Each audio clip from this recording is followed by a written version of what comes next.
So here's a quick tutorial on how to change narrator in Invideo. Also, click on the link down in the description if you want to try Invideo for free.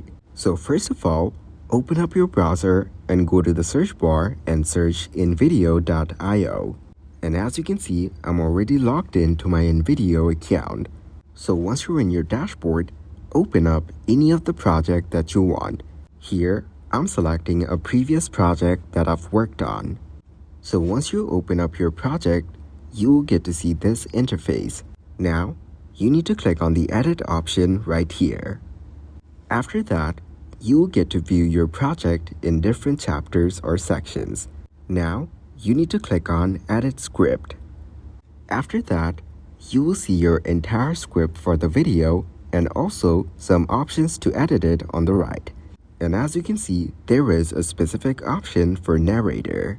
Once you select this option, click on the drop-down icon. And as you can see, there are a lot of options to choose from. Just select whichever one you want and the narrator will be changed.